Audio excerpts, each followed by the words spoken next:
Hello student, तो last time हमने देखा था classification of colloidal solutions. Okay, उसमें हमने लायोफोबिक लायोफिलिक क्लासिफिकेशन तक देखा था। ठीक, आज हम डिस्कस करना चाह रहे हैं characteristics of lyophilic and lyophobic sols. Okay, so first how can we prepare the lyophilic and lyophobic sols. तो उसमें हमने शॉर्ट में देखा था कि जो लायोफिलिक होते हैं, कौन सी बात कर रहा हूं बेटा मैं, इन case of lyophilic sol can be obtained straightway by mixing the material with a suitable solvent। Sir ऐसा क्यों? ऐसा इसलिए हो रहा है क्योंकि जो डिस्पर्जन मीडियम है और डिस्पर्स फेज है, उन दोनों के बीच में क्या है, इज अ ग्रेट एफिनिटी। ठीक है, मतलब वो इजीली क्या चाहते हैं, मिक्स होना। ठीक है, इसके लिए आप जब आप उसे नॉर्मली डिसॉल्व करोगे तो ही वो क्या हो जाएंगे, आपस में मिक्स हो जाएंगे। That means it easily prepared by simply mixing of disperse phase into dispersion medium. ठीक है, due to the great affinities. Okay, now in case of lyophobic sols, so lyophobic sols are not obtained by the simply mixing the solid material with a solvent। okay, solvent यहाँ पे कौन आपका dispersion medium बोल सकते हैं। ठीक है, कैसा क्यों? क्योंकि इनमें ग्रेट एफिनिटी होती है, ये दोनों एक दूसरे को क्या करते हैं, रिपल। कौन दोनों? डिस्पर्स फेज और डिस्पर्जन मीडियम, डीएम और डीपी के बीच में क्या होता है, यहाँ पर रिपल्शन होता है। ठीक है, now charge on the particles. तो हम देखते हैं जो लायोफिलिक होते हैं या हाइड्रोफिलिक जो होते हैं, हाइड्रोफिलिक के केस में क्या होता है, लगभग बहुत ही कम लिटल चार्ज होता है। ठीक है, या तो जो चार्ज है वो क्या होगा, बहुत ही कम, या फिर उनके बीच में चार्ज ही प्रेजेंट नहीं होगा लायोफिलिक या हाइड्रोफिलिक के सोल्स में। ठीक है, but in case of hydrophobic sol it's carry positive और negative charge on the particles. ठीक है, सो यहां पे फिक्स्ड है बेटा, या तो उन पे क्या चार्ज होगा, या तो उन पर पॉजिटिव चार्ज होगा, या उन पर क्या चार्ज होगा, नेगेटिव। ठीक है, मतलब डेफिनेटली चार्ज होगा किस केस में, हाइड्रोफोबिक के केस में। ठीक है, हाइड्रोफिलिक के केस में मे बी वाली कंडीशन है, या बहुत ही कम चार्ज प्रेजेंट होगा। ठीक है, और इसी के कारण जो हाइड्रोफोबिक होते हैं वो स्टेबल होते हैं, due to the presence of the charge. Okay, यानी हाइड्रोफिलिक के कंपैरिजन में हाइड्रोफोबिक की स्टेबिलिटी क्या होती है, ज्यादा होती है। ठीक है, नेक्स्ट हम देख रहे हैं सॉल्वेशन। ओके, सो जो हाइड्रोफिलिक सोल पार्टिकल्स होते हैं वो जनरली कैसे होते हैं, सॉल्वेटेड है, इजीली सोल्यूबल्स है। Okay, that's they are surrounded by the adsorbed layer of the dispersion mediums which does not permit them to come together and coagulated। Okay, तो easily क्या होते हैं, ये कोएगुलेट भी नहीं हो पाते। अब इजीली कोएगुलेट नहीं हो पाते, फिर भी यदि आपको कोएगुलेशन करना हो तो क्या करना पड़ेगा, इसके लिए हम आगे वाली स्लाइड में देखेंगे। ठीक है, हाई कॉन्सेंट्रेशन वाली चीजें। ठीक है, now there is no solvation of hydrophobic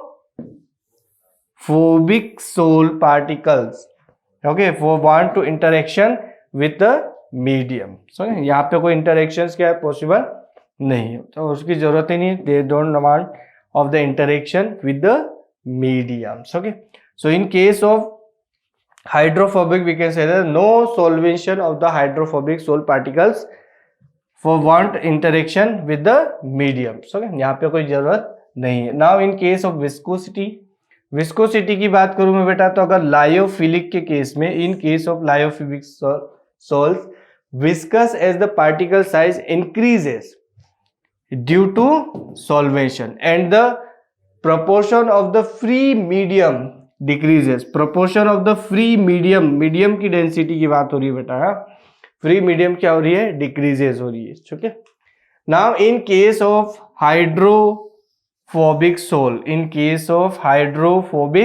sol the almost same viscosity is almost same as of the dispersion medium itself. जितने डिस्पर्जन मीडियम की डेंसिटी थी वही की वही जब आपने उसको सॉल्व में कन्वर्ट कर दिया तब भी उनकी डेंसिटी क्या आ रही है, same, in case of hydrophobic sol के केस में। ठीक है, नेक्स्ट हम देख रहे हैं प्रेसिपिटेशन। अभी हमने देखा था जो लायोफिलिक होते हैं उनमें क्या होता है, एफिनिटी ज्यादा होती है। ठीक है, इजीली कोएगुलेटेड नहीं होती, लेयर फॉर्मेशन नहीं हो पाता है। तो ठीक है, अब फिर भी यदि आप उसको प्रेसिपिटेट करना चाह रहे हैं, अगर फिर भी हम क्या चाह रहे हैं कि लायोफिलिक में से डिस्पर्स फेज और डिस्पर्जन मीडियम को मैं सेपरेट कर दूं, ठीक है, तो उसके लिए अब क्या होगा कि लायोफिलिक सोल्स को जब आप प्रेसिपिटेट करना चाह रहे हो या फिर आप उनकी किसकी बात करना चाह रहे हैं हम, कोएगुलेशंस की, so only by high concentrations किसकी रिक्वायरमेंट होगी बेटा, आपको ऐसा इलेक्ट्रोलाइट चाहिए जिसका कॉन्सेंट्रेशन क्या हो, हाई हो, ठीक है, ड्यू टू द सॉल्यूशन उनमें क्या होती है, स्टेबिलिटी ज्यादा होती है, और ज्यादा स्टेबिलिटी है फिर भी आपको कोएगुलेशन करवाना है, प्रेसिपिटेशन करवाना है, सेपरेशन करवाना है, disperse phase and dispersion medium, so we require the highly concentrated electrolytes, okay, so high concentration of the electrolytes when the soul particles are dissolved, okay, but in case of lyophobic में तो क्या होता है, dispersion medium और disperse phase, dispersion medium और disperse phase तो कभी साथ रहना चाह ही नहीं रहे, ठीक है, उनके बीच में ग्रेट एफिनिटी है ही नहीं, तो वो तो सिर्फ हिंट चाहिए, अगर आप थोड़ा सा बोल दो तो भी वो क्या हो जाएंगे, एक दूसरे से अलग हो जाएंगे। इसका मतलब अगर वहां पर आप लो कॉन्सेंट्रेशन ऑफ इलेक्ट्रोलाइट भी यूज कर लो तो वो क्या हो जाएंगे, इजीली प्रेसिपिटेट हो जाएंगे, क्या हो जाएंगे बेटा, वो इजीली प्रेसिपिटेट हो जाएंगे इन case of low concentration of electrolytes, okay, the protective layer being absent, ठीक है, लायोफिलिक के केस में क्या होता है, प्रोटेक्टिंग लेयर होती है, लायोफोबिक के केस में प्रोटेक्टिंग लेयर प्रेजेंट नहीं होती है, इसीलिए हम बोल सकते हैं कि लो कॉन्सेंट्रेशन की रिक्वायरमेंट होती है for the lyophobic and high concentration की रिक्वायरमेंट होती है for the lyophilic solution, okay. Next हम देख रहे हैं रिवर्सिबिलिटी। रिवर्सिबिलिटी में अगर मैं डिस्पर्स फेज की बात करूं, किस केस में बात करना चाह रहे हैं हम, लायोफिलिक सोल्स के लिए। सो लायोफिलिक सोल्स में जो डिस्पर्स्ड फेज है, disperse phase of lyophilic sol when separated by coagulation by evaporation of the mediums।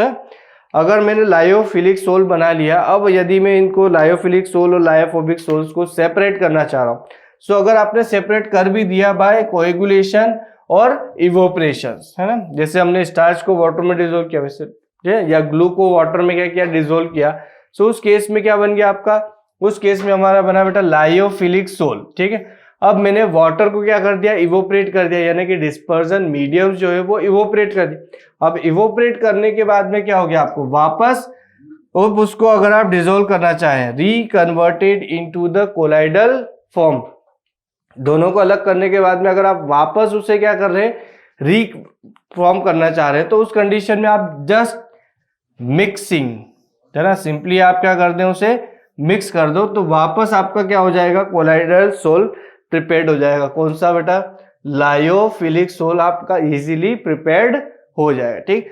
मतलब लायोफिलिक के केस में मैं डिस्पर्स फेज और डिस्पर्जन मीडियम को इजीली सेपरेट कर रहा हूं, वापस मिक्सिंग कर रहे हैं तो इजीली फॉर्म भी हो रहा है, ठीक है।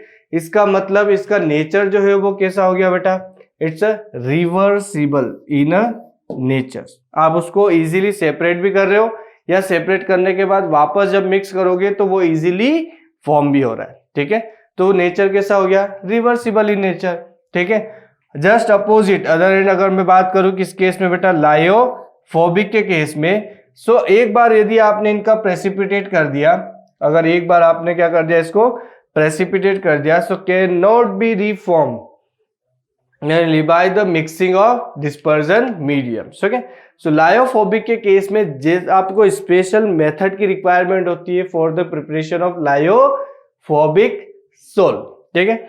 और फिर भी यदि आप अपने डिस्पर्स फेज डिस्पर्जन मीडियम को अलग कर दिया हो तो इजीली अलग होंगे क्या, जब स्पेशल मेथड की रिक्वायरमेंट है फॉर द प्रिपरेशन, ठीक है। सो इस केस में ये इजीली क्या होते हैं, प्रिपेयर्ड नहीं हो पा रहे हैं, तो अगर आप उनको सेपरेट भी कर रहे हो तो इजीली फ्री फॉर्म भी नहीं होंगे, ठीक है।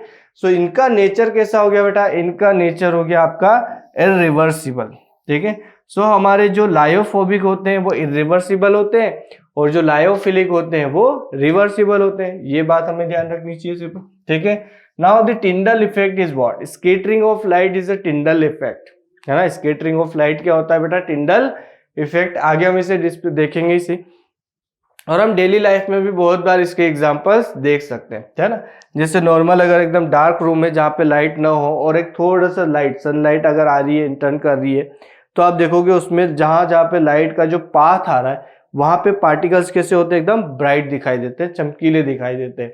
सो वो किसके कारण हो रहा है, वो जो पार्टिकल्स हैं वो पार्टिकल्स उस लाइट को क्या कर रहे हैं, स्कैटर्ड कर रहे हैं, ठीक है। So due to the scattering of light, so वो जो हम देख रहे हैं फिनोमिना वो भी क्या है आपका, इज अ टिंडल इफेक्ट, ठीक है। या फिर हम थिएटर वगैरह में देखते हैं, थिएटर में जो स्क्रीन पर लाइट आ रहा है, ठीक है, स्क्रीन पे जो लाइट आ रहा है उसका भी एक पाथ पूरा विजिबल होगा आपको, ठीक है। क्यों विजिबल होगा, वहां पे भी जो पार्टिकल्स हैं वो स्कैटर्ड करते हुए दिखाई देंगे, ठीक है। So due to scattering of light, so वो भी क्या है आपका, इट्स आल्सो टिंडल इफेक्ट, ठीक है। सो टिंडल इफेक्ट मतलब जो पार्टिकल्स हैं उनके द्वारा जो सनलाइट है या रेज है उसको स्कैटरिंग कर रहे हो वो, ठीक है। Scattering of light is called Tyndall effect, ठीक है।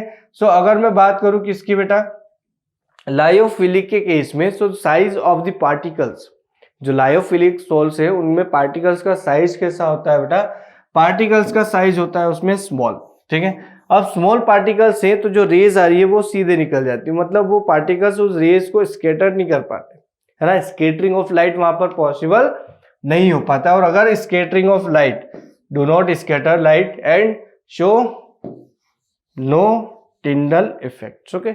So due to the small size of the particles, they not show Tyndall effect. कौन, लायोफिलिक्स, ओके। सो लायोफिलिक जो होते हैं वो टिंडल इफेक्ट को शो नहीं करते, लेकिन लायोफोबिक में जो पार्टिकल्स का साइज होता है वो लार्ज होता है या इनफ होता है for the showing Tyndall effect, ठीक है। सो लायोफोबिक टिंडल इफेक्ट को शो करते हैं, लायोफिलिक टिंडल इफेक्ट को शो नहीं कर सकते, ठीक है। माइग्रेशन इन इलेक्ट्रिक फील्ड, तो हमने चार्ज का देखा था कि लायोफिलिक में जो चार्ज है वो तो बहुत ही कम है, लिटिल चार्ज है, या फिर पॉजिटिव और नेगेटिव बहुत ही कम, या तो उसमें चार्ज है ही नहीं, ठीक है। मतलब ये कि चार्ज या तो है ही नहीं, और अगर है तो बहुत ही कम क्वांटिटी में होगा, पॉजिटिव या नेगेटिव चार्ज। सो अगर बहुत ही कम क्वांटिटी में होगा तो फिर थोड़ा बहुत माइग्रेशन हो सकता है, माइग्रेशन टुवर्ड द एनोड और कैथोड, ठीक है, या फिर उसमें नहीं भी हो सकता है, ठीक है। So lyophilic sol particles migrate to anode और कैथोड और not at all when placed in electric field, ठीक है। जब चार्ज ही नहीं है तो इलेक्ट्रिक फील्ड में माइग्रेशन भी नहीं होगा बेटा। लेकिन लेकिन लेकिन हाइड्रोफोबिक सोल्स पर तो चार्ज होता है, या तो उस पर पॉजिटिव चार्ज होगा या नेगेटिव चार्ज होगा। सो अगर पॉजिटिव चार्ज है तो भी माइग्रेशन होगा, नेगेटिव चार्ज है तो भी माइग्रेशन होगा, ठीक है। सो अगर नेगेटिव चार्ज है तो एनायंस है, एनायंस है तो एनोड की तरफ माइग्रेट होंगे, पॉजिटिव चार्ज है तो केटायन कैथोड की तरफ माइग्रेशन होंगे, ठीक है। सो माइग्रेशन पॉसिबल होता है किस केस में बेटा, लायोफोबिक सोल्स के केस में। So lyophobic sol particle move either to anode और कैथोड, या तो एनोड की तरफ या फिर कैथोड की तरफ, according as they carry negative और पॉजिटिव चार्ज, या तो उन पर नेगेटिव चार्ज होता है या फिर उन पर पॉजिटिव चार्ज होता है, ठीक है। So it's all about the lyophilic sols and lyophobic sols, okay. So short में समराइज कर लेते हैं हम डिफरेंस फॉर्म में, कि जो लायोफिलिक सोल्स होते हैं उनमें चार्ज या तो होता ही नहीं है या फिर बहुत ही कम, लिटल और no charge on particles. Lyophobic के केस में क्या, इट्स कैरी पॉजिटिव और negative charge, okay. Particles generally solvated, but in case of lyophobic no solvation of particles, okay. Now in case of lyophilic, viscosity higher than the dispersion medium set into gel, dispersion medium के comparison में इनकी density क्या हो जाती है, sorry viscosity जो क्या होती है थोड़ी सी हायर होगी। But in case of lyophobic sol जो डेंसिटी डिस्पर्जन मीडियम्स की होगी ऑलमोस्ट सेम डेंसिटी होगी किसकी बेटा, लायोफोबिक सोल्स के केस में, ठीक है। सो यहाँ पे डेंसिटी में ज्यादा चेंज नहीं होता है when we prepare the lyophobic sol. Precipitation हमने देखा था किसमें, यहाँ पर हाई कॉन्सेंट्रेशन की रिक्वायरमेंट होती है due to the formation of protecting layer. But in case of hydrophobic precipitation के लिए आपको क्या रिक्वायरमेंट होगी, बहुत ही कम, low concentration of electrolytes are required, yes, okay. Nature हमने देखा था कि जो लायोफिलिक होते हैं it's reversible in nature, okay, and hydrophobic is irreversible in nature, है ना। ये सारी प्रॉपर्टी हम डिटेल में पढ़ चुके हैं, ठीक है। पार्टिकल्स माइग्रेट टू एनोड और कैथोड और नॉट एट ऑल, ना, थोड़ा बहुत तो चार्ज है, अगर थोड़ा बहुत चार्ज है स्मॉल क्वांटिटी में तो या तो वो पॉजिटिव और नेगेटिव की तरफ मूव करेंगे, और अगर नहीं चार्ज है तो वो नहीं करेंगे। लेकिन जो हाइड्रोफोबिक होते हैं उनमें तो चार्ज है ही सही, तो उनमें या तो पॉजिटिव चार्ज है या नेगेटिव चार्ज है, तो या तो वो माइग्रेट करेंगे टुवर्ड एनोड या फिर वो माइग्रेट करेंगे टुवर्ड कैथोड, ठीक है।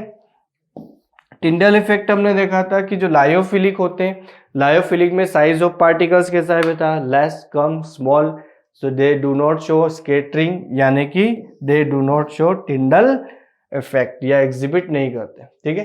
But in case of hydrophobic या लायोफोबिक, है ना, size of particle is enough for the scattering of lights, okay, तो it show Tyndall effects, okay.